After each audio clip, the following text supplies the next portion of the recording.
সবাইকে চন্দন দাও, ফুলের মালা পরাই যাবে। बोले कलिजुग पावन अवतार श्री श्री गौरंग महाप्रभु की जय।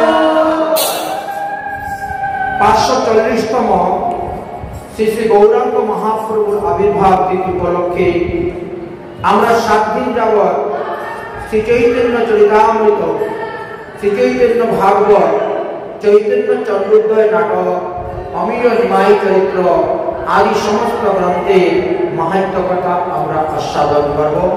যেখানে যেখানে মহাপ্রভু লীলা কথা বর্ণনা করে গিয়েছে তৎসম্পর্কে আমরা আস্বাদন করব। তাই শুধু গৌর ভক্তবৃন্দগণ, আজ আমরা গৌর কথা আস্বাদন করার জন্য এখানে সবাই সমবেত হয়েছি। যেহেতু আর মাত্র কটা দিন বাকি আছে মহাপ্রভু আবির্ভাবে, সেই গৌর পূর্ণিমা বা ফাল্গুনী পূর্ণিমা আসার সময়টি বাকি আছে আমাদের। তাই এই ভাগবত কথা শ্রবণ করলে আমাদের কি লাভ হইবে? শাস্ত্রে বললেন, যস্য ভাগবতম শাস্ত্রম বাচকে অর্থ অহর্নিশে জন্মপতি কৃতম পাপম নশ্যতে নত্র সংশয়। যে মানুষ অর্থের সহিত এই ভাগবত কথা আস্বাদন করবে, ভাগবত কথা শ্রবণ করবে, তিনি কোটি জন্মাদিত পাপ থেকে মুক্তি লাভ করতে পারবে। তাই বলছেন 1 কোটি জন্মের কোটি কোটি জন্মের পাপ থেকে মুক্তি লাভ করা যায় যদি ভগবানের লীলা কথা শ্রবণ করা যায়। ভগবানের লীলা কথা শ্রবণের মাহাত্ম্য আলোচনা করতে গিয়ে বললেন যে যারা ভগবানের জন্ম কর্মের কথা শ্রবণ করেন তাদের জন্ম কর্ম নিবারণ হয়।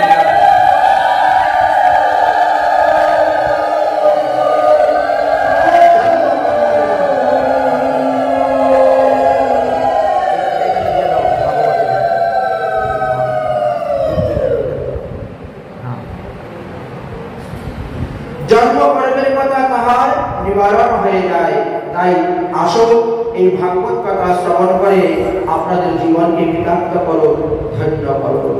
শাস্ত্রে আমাদের আরো কিছু বর্ণন করে গেলেন যে এই জগতে 4টি বস্তু আছে, যেসব 4টি বস্তুর দ্বারা মানুষ অনায়াসে হরিচরণ লাভ করতে পারেন।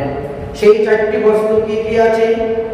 উত্তমম ভাগবতম নিত্যম কৃতংশ্চ হরি চিন্তায়া তুলসী কুশলমশ্চৈব ধীনুনাম সেবয়ং সমাম। বলেন প্রতিদিন ভাগবত কথা শ্রবণ করিবেন, প্রতিদিন তুলসী বৃক্ষতে জল দান করিবেন, তুলসী পরিক্রমা করিবেন, প্রতিদিন গোমাতার সেবা করিবেন, প্রতিদিন শ্রী হরির ধ্যান করিবেন, হরির নাম কীর্তন করিবেন, হরি কথা শ্রবণ করিবেন। এই 4টি বস্তু আপনাকে ধর্ম অর্থ কাম মোক্ষ প্রদান করবে এবং পঞ্চম পুরুষার্থ প্রেম ভক্তিও আপনাকে প্রদান করিবে। ভাগবত স্বরূপে সাক্ষাৎ গৌর অবতার। এই গৌরাঙ্গ মহাপ্রভু বলেন মহাভাগবত। তিনার থেকে সমস্ত অবতারগুলি বেরিয়ে এসেছে।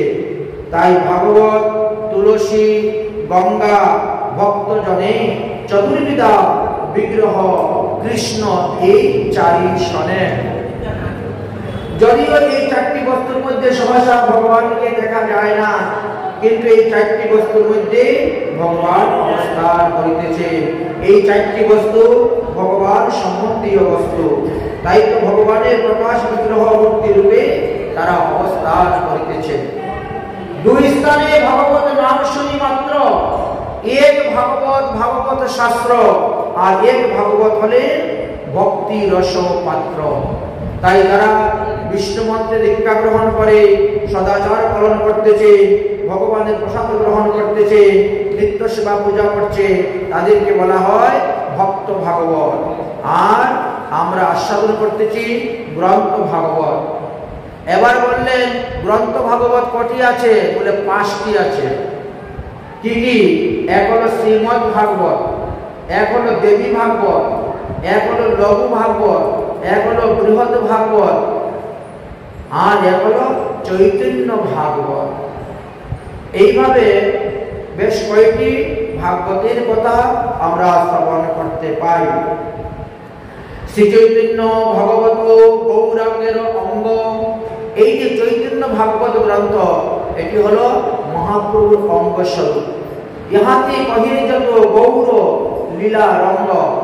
এই চৈতন্য ভাগবত, চৈতন্য চরিতামৃত, শ্রী চৈতন্য চরিতামৃত আর চৈতন্য চন্দ্রোদয় নাটক, অমিয় নিমায় চরিত্র ইত্যাদি গ্রন্থতে শুধু মহাপ্রভুর জীবনী কথাই বর্ণন করে গিয়েছেন।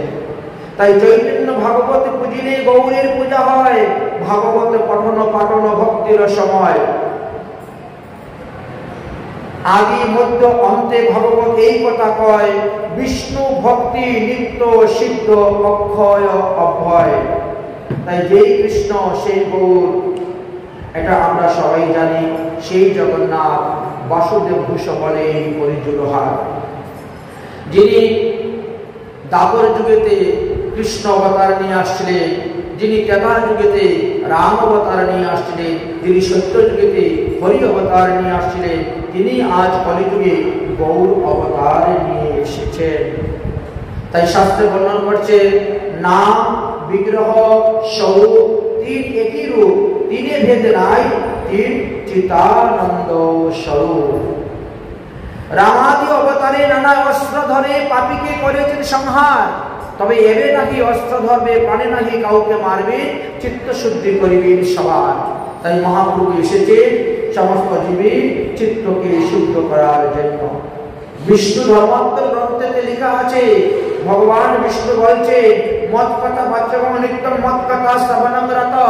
হে জীবগণ, তোমরা প্রতিদিন আমার কথা শ্রবণ করো, প্রতিদিন আমার কথা কীর্তন করো।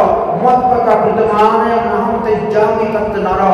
যারা আমার কথা শ্রদ্ধার সহিত, ভক্তির সহিত, প্রেমের সহিত পাঠ করে, কীর্তন করে, শ্রবণ করে, আমি কখনো তাদেরকে ত্যাগ করি না।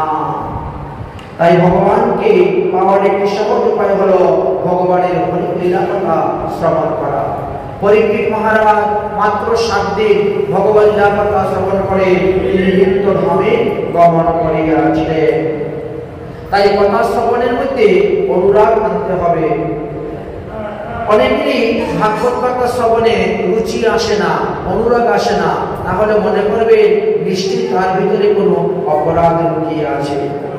এই অপরাধ স্মরণের জন্য উপায় হলো সাধু সেবা বা বৈষ্ণব সেবা।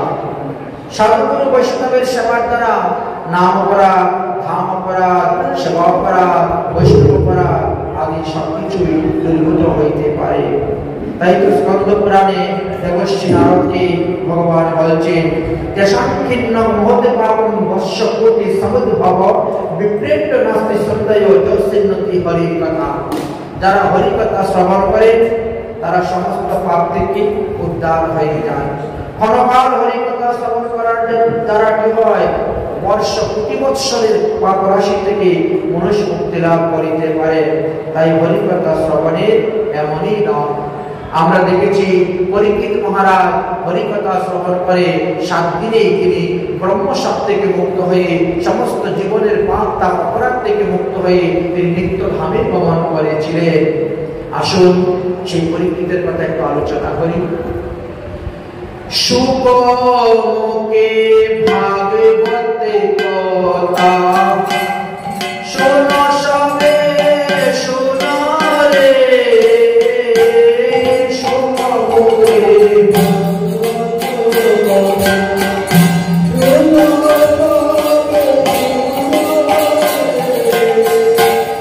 সাধু মুখে হরি কথা শোনো সবে শোনো রে, সাধু মুখে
জন্মান্তরে ভবতে পুণ্য তদভাগবতম লভে।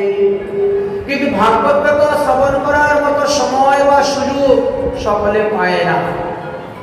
কেন পায় না?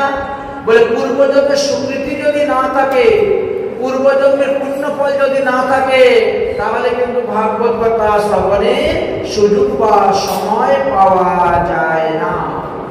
জন্ম জন্মান্তর পুণ্য যদি উদয় হয় তবে ভাগবত কথা শ্রবণে সময় পাওয়া যায়। কেউ হয়তো মনে করতে পারে যে আমার তো ভাগবত কথা শ্রবণের রুচি আসে না, তাহলে কি করলে পরে এই ভাগবত কথা শ্রবণের রুচি আসবে? তদুত্তরে ভাগবত বললেন সুশ্রুত শুদ্ধ ধানস্য বাসুদেব কথা রুচি সন্মিহং সেবয়াং বিপির পুণ্য তীর্থ বিশেবনাথ। বলছেন আপনি সাধুগুরু বৈষ্ণবের সেবা করুন, আপনি পবিত্র তীর্থ যাত্রা করুন, পবিত্র তীর্থ দর্শন করুন, হরিকথা শ্রবণে তাহলে দেখবেন আপনার রুচি আসবে, হরিকথাতে শ্রদ্ধা আসবে, বিশ্বাস আসবে, ভক্তি আসবে।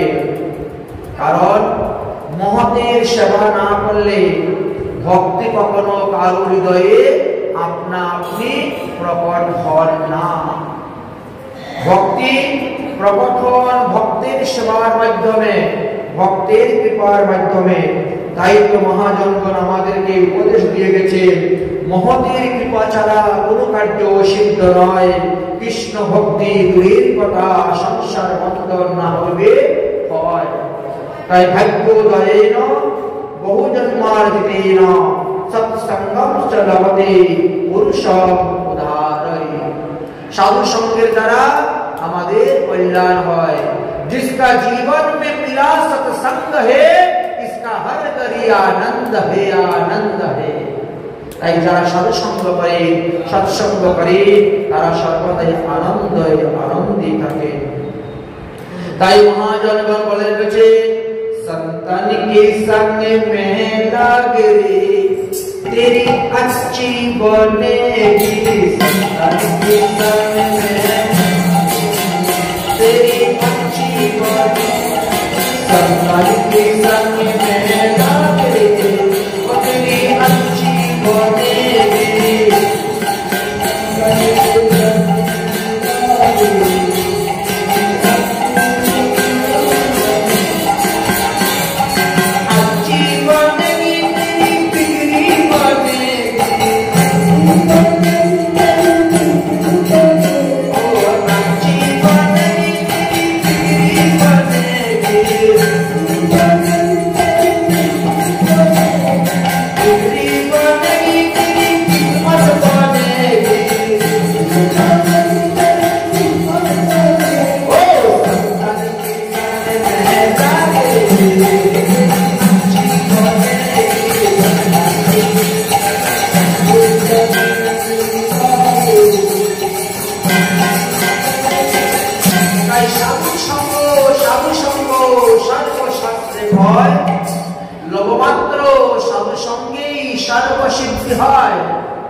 আপনি সারা জীবন গ্রন্থ পড়ে যে সিদ্ধান্ত জানতে পারবেন না, কোন মহতের নিকটে গেলে অতি অল্প সময়ের মধ্যে সেই শাস্ত্রের সুসিদ্ধান্তের কথা আপনি জানতে পারবেন।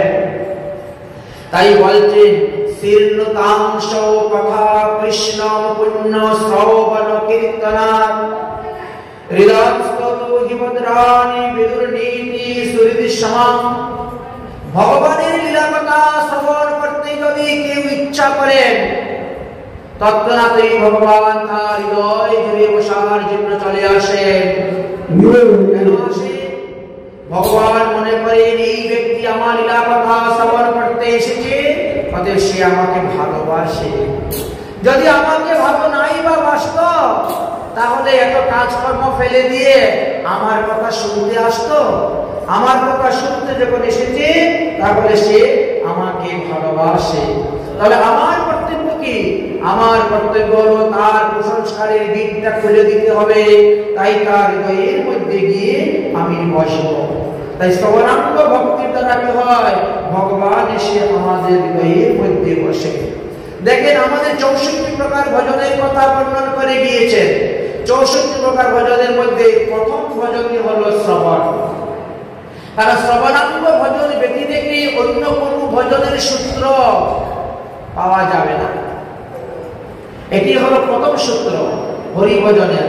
এই জন্য শ্রবণাঙ্গ ভজনকে বলা হয়েছে শ্রবণের সূত্র। তাই শ্রীমদ্ ভাগবত মহাপুরাণে প্রহ্লাদ চরিত্রেতে লেখা আছে শ্রবণম কীর্তনম বিষ্ণু স্মরণম পাদ সেবনম অর্চনম বন্দনম সৈক্য দাস্য আত্মনিবেদনম। এই নববিধা ভক্তির কথা বর্ণন করেছে। এটা 64 প্রকার ভক্তির অঙ্গের মধ্যে 9টাকে শ্রেষ্ঠ বলেছেন। এটা কে বলেছে? সত্য যুগে প্রহ্লাদ মহাশয় বলে গিয়েছিলেন নববিধা ভক্তির কথা। কলিযুগে মহাপ্রভু এসে বললেন যে তোমাদের অল্প আয়ু, অতএব তোমরা নববিধা ভক্তি যাজন করতে পারবে না, তোমরা 5টা ভক্তির অঙ্গ যাজন করো। 64 প্রকার ভজনের মধ্যে মহাপ্রভু আমাদেরকে দিয়ে গেলেন 5টা। কি কি? সাধু সঙ্গ, নাম সংকীর্তন, ভাগবত শ্রবণ, মথুরায় বাস, শ্রদ্ধায় বিগ্রহ সেবন। তাই 5টি অঙ্গের মধ্যে দেখেন আমাদের এখানে সাধু সঙ্গ তো হয়ে যাচ্ছে, ভাগবত শ্রবণ হয়ে যাচ্ছে, বিগ্রহ সেবক, বিগ্রহের সামনে আমরা আছি, সবই আমাদের হয়ে যাচ্ছে। এই জন্য এখানে আসতে পরে পঞ্চ অঙ্গই সাধন হয়ে যাবে। তাই কলিযুগ পবন অবতার শ্রী শ্রী গৌরাঙ্গ মহাপ্রভুর জীবন চরিত্র নিয়ে আমরা এই গ্রন্থটি আস্বাদন করব। এই গ্রন্থটি রচনা করেছিলেন শ্রী বৃন্দাবন দাস ঠাকুর মহাশয়। এই বৃন্দাবন দাস ঠাকুর মহাশয় হলেন আমাদের শ্রীবাস পণ্ডিতের ভাতৃপুত্রী, তার সন্তান।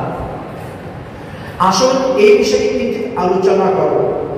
মহাপ্রভু আবির্ভাবের 22 বছর পরে অর্থাৎ 1429 শতাব্দে বৈশাখের কৃষ্ণা দ্বাদশীতে এই বৃন্দাবন দাস ঠাকুর জন্মগ্রহণ করেছিলেন। তাহলে মহাপ্রভু থেকে 22 বছরের ছোট তিনি রচনা করেছেন। আচ্ছা, জন্মগ্রহণ করার পরে তিনিও ধীরে ধীরে বড় হলেন। তো তিনি কোথায় জন্মগ্রহণ করেছিলেন? তাদের পূর্ব দিবস কোথায় ছিল? আচ্ছা, বর্তমানে যাকে আমরা বাংলাদেশ বলে থাকি, সেই শ্রীহট্ট তিনি অবতীর্ণ হয়েছেন। তারপরে তিনি সেখান থেকে কুমারহট্ট বা হালি শহরে তারা এসেছিলেন। বৃন্দাবন দাস ঠাকুরের পূর্বপুরুষগণ বাংলাদেশে ছিলেন। শ্রীহট্টে নাতিগ্রামে নারায়ণী সুত ঠাকুর বৃন্দাবন দাস ভুবনে খ্যাত। তাই নাতিগ্রামে জন্মস্থলে স্থিতি দেরুর গ্রামে, তারপরে তিনি দেরুরে এসে বসতি করেছিলেন। চৈতন্য ভাগবত গ্রন্থটা তিনি প্রকাশ করেছিলেন সর্বপ্রথম মহাপ্রভুর জীবনী সম্পর্কে। বৃন্দাবন দাস ঠাকুরের পিতার নাম ছিল বৈকুণ্ঠনাথ বিপ্র। আচ্ছা, মতান্তর নাম আবার পাওয়া যায় বৈকুণ্ঠ দাস বিপ্র। যাই হোক, এবার বুঝতে পারলাম যে কুমারহট্ট বাসী বিপ্র বৈকুণ্ঠ দাস যেহু, তাহার সহিত নারায়ণীর হইল বিবাহ, তাহার গর্ভে জন্মিলা বৃন্দাবন দাস, শ্রী চৈতন্য ভাগবত গ্রন্থ করিলা প্রকাশ। তাই এই গ্রন্থের যিনি লেখক তিনি বৃন্দাবন দাস ঠাকুর নামে পরিচিত। বৃন্দাবন দাস যবে আছিলা গর্ভে, তাহার পিতা বৈকুণ্ঠ দাস চলিলা স্বর্গে। অর্থাৎ বৃন্দাবন দাস ঠাকুর মাতৃগর্ভে থাকা সত্ত্বেই তিনার পিতা নিত্যধামে গমন করিয়াছিলেন। ভাতৃকন্যা গর্ভবতী পিতৃহীন দেখি, আনিয়া শ্রীবাসনী গৃহেতে দিল রাখি। শ্রীবাস পণ্ডিত যখন দেখলেন আমার ভাইয়ের মেয়ে বিধবা হয়ে গেছে, তার মধ্যে আবার গর্ভবতী, এখন কি করা যায়, এই জন্য তিনি তিনার গৃহেতে এনে রেখেছিলেন। শ্রীবাস পণ্ডিতেরা এরা 5 ভাই ছিলেন।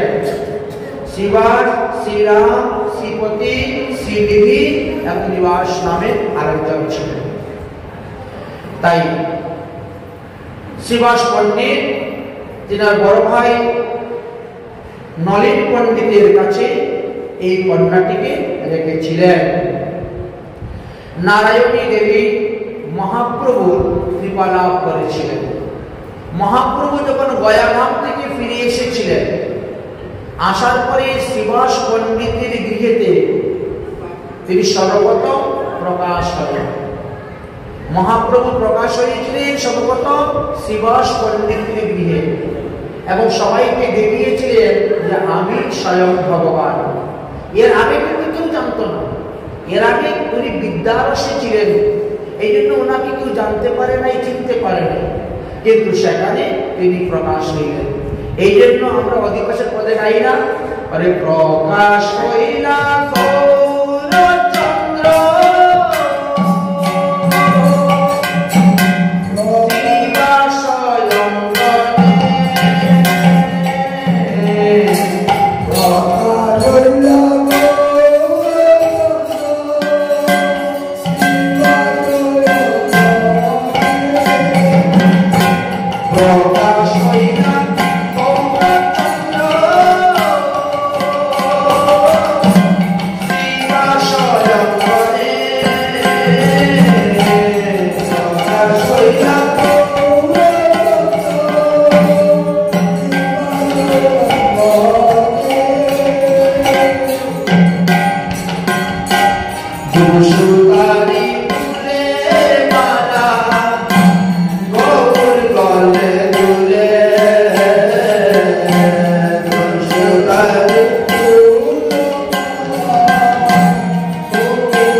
প্রকাশ হয়েছিলেন শ্রীবাসের অঙ্গনে।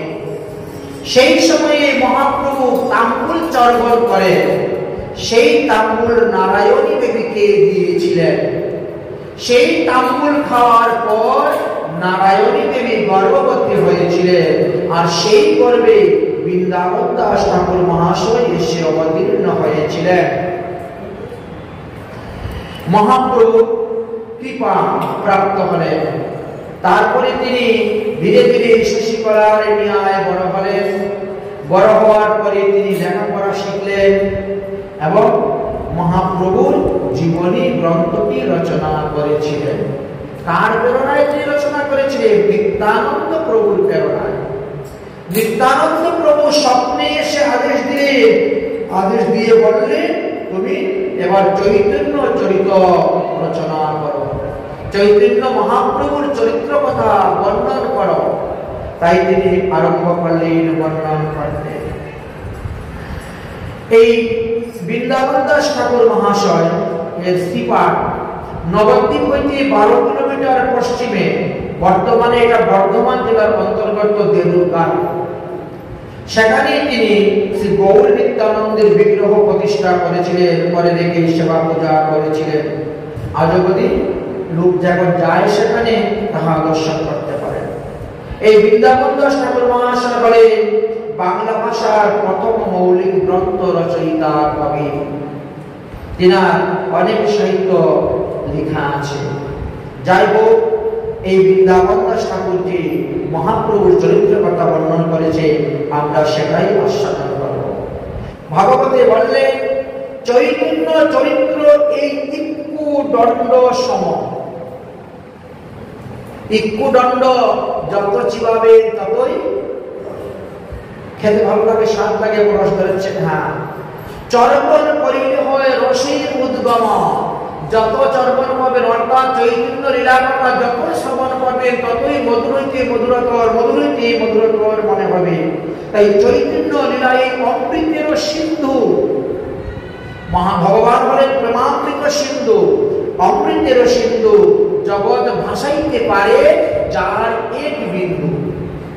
সিন্ধুর প্রয়োজন হবে না, প্রেম সিন্ধুর এক বিন্দু যদি কেউ পায় এতেই তিনি ধন্য হয়ে যাইবেন। তাই যাহা হইতে প্রেমানন্দ ভক্তির রসতত্ত্ব জ্ঞান, চৈতন্য চরিতামৃত নিত্য কর পান। তাই চৈতন্য মহাপ্রভুর জীবনী কথা প্রতিদিন পান করুন। আমরা কিন্তু এখানে 7 দিন যাবৎ তিনার লীলার কথা আস্বাদন করে যাব। শ্রীকৃষ্ণ চৈতন্য লীলা অমৃতের সার, এক এক লীলার প্রবাহ বহে শত শত ধার। মহাপ্রভুর এক একটি লীলার ধার কিন্তু এক একভাবে বহন করে যাচ্ছে। এই যে চৈতন্য ভাগবত গ্রন্থ, এই গ্রন্থটাকে 3 খণ্ডে তৈরি করা হয়েছে। প্রথম খণ্ডে মহাপ্রভুর জন্ম হইতে আরম্ভ করে গয়াধাম পর্যন্ত যতগুলি ঘটনা আছে সমস্ত বর্ণন হয়েছে। দ্বিতীয় খণ্ডেতে গয়া হইতে আসার পরে সন্ন্যাস গ্রহণ করার পূর্ব পর্যন্ত যত লীলা করেছে সেইগুলি বর্ণন করা হয়েছে। আর তৃতীয় খণ্ড সন্ন্যাস গ্রহণের পর থেকে একেবারে 24 বৎসর তিনার সন্ন্যাস গ্রহণের লীলা একবারে তিরুধান পর্যন্তই বর্ণন করা হয়েছে। তাই আমরা এক এক দিন এক এক খণ্ডের কথা আস্বাদন আমরা করব। আসুন, শাস্ত্রে বলছেন কি সর্ব বেদান্ত সারহি। এই যে চৈতন্য চরিতামৃত গ্রন্থ, এটা কিন্তু সমস্ত গ্রন্থকে মন্থন করে তৈরি করেছিলেন কৃষ্ণদাস কবিরাজ গোস্বামী পাদ। তিনিও কিন্তু মহাপ্রভু লীলা কথাই বর্ণন করে গিয়েছেন। সর্ব বেদান্ত সারহি ভাগবতম মৃশ্যতে তদ রসামৃতম তৃপ্তস্য ন অন্যত্র সাতেরতি কশ্চিৎ। একবার যদি চৈতন্য ভাগবত গ্রন্থেতে কারো মন বসে যায়, শ্রীমদ্ ভাগবত মহাপুরাণেতে কারো মন বসে যায়, চৈতন্য চরিতামৃত গ্রন্থেতে মন বসে যায়, বলে তার অন্য কোনো গ্রন্থ আর পড়তে ভালো লাগবে না, অন্য কোনো গ্রন্থ শুনতে তার ভালো লাগবে না। এই গ্রন্থ যতই শ্রবণ করবে ততই নিত্য নতুন বলে মনে হবে। তাই এই চৈতন্য ভাগবতে শ্রবণাঙ্গ ভজনের কথাই আমাদের আলোচনা করা হয়েছে। তাই বললেন যে বর্তমান যুগেতে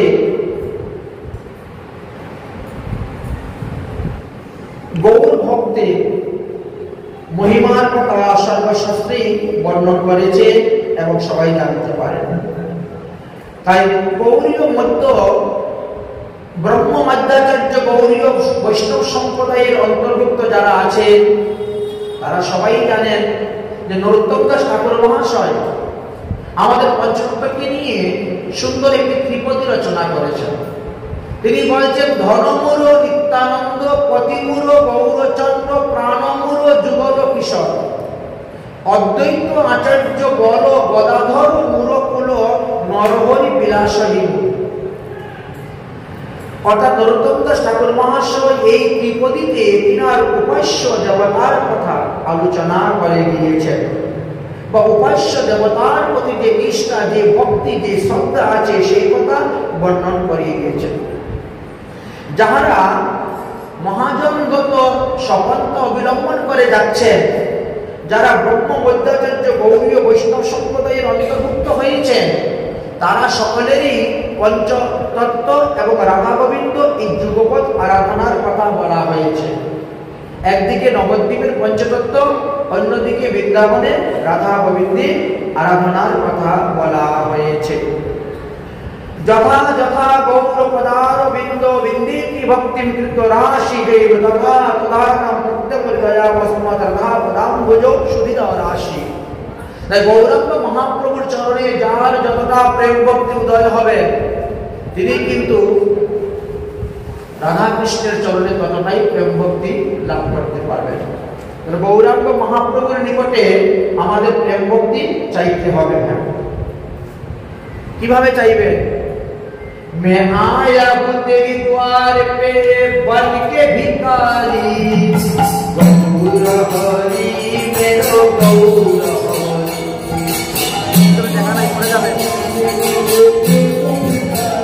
पड़े जावे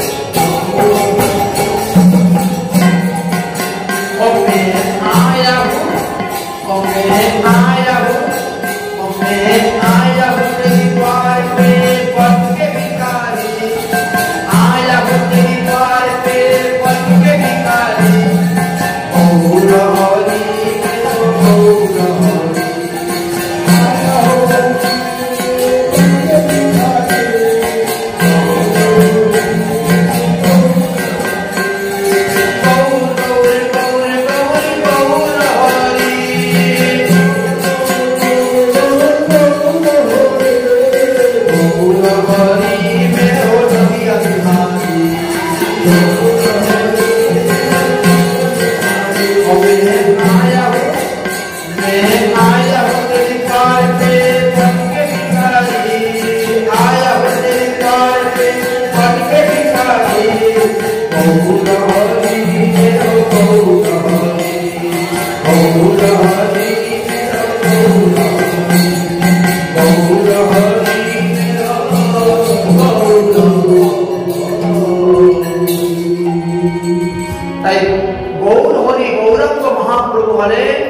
जगत गुरु তিনি হলেন জগৎ স্বামী, তিনি হলেন জগৎ পিতা। যার যে বস্তুর অভাব সে তাকে সেইখানে বসিয়ে দাও, তাহলেই আপনার অভাবটা পূরণ হয়ে গেল। কেউ বলে আমার তো ছেলে সন্তান নাই, আরে বাবা ভগবান শ্রীকৃষ্ণকে তোমার ছেলে বানিয়ে দাও, গোপালকে ছেলে বানিয়ে দাও। হে গোপাল, আজকে থেকে তুমি আমার ছেলে। বাৎসল্য প্রেমে গোপালের সেবা করে যাও, তোমার অভাবটা পূর্ণ হয়ে গেল, ছেলের অভাবটা। যার মেয়ে নাই শ্রীমতী রাধারানীকে বানিয়ে দাও মেয়ে, তুমি আমার মেয়ে। ওইভাবে বাৎসল্য প্রেমে সেবা করে যাও, আপনার কোনো অভাব করবে না। মানে যে যার যেখানে যেটা অভাব ভগবানকে সেখানে বসিয়ে দাও, অভাবটা পূর্ণ হয়ে যাবে। এটাই হলো শাস্ত্রের সুসিদ্ধান্ত। কিন্তু ভগবান কিন্তু বসাবেন শ্রদ্ধার সহিত, ভক্তির সহিত, প্রেমের সাথে, সেবাটাও কিন্তু সেইভাবে করবেন। আপনার নিজের ছেলে মেয়েদেরকে যেভাবে সেবা করেন ভগবানের সেবাটাও কিন্তু সেইভাবেই করবেন, কারণ আত্মবৎ সেবা। সেবাটা হলো আত্মবৎ, না হলে সেবা অপরাধ হবে। আসল এই যে গৌরাঙ্গ মহাপ্রভু, তিনি যে স্বয়ং ভগবান তদ বিষয়ে কোন কোন গ্রন্থেতে প্রমাণ দিয়েছেন।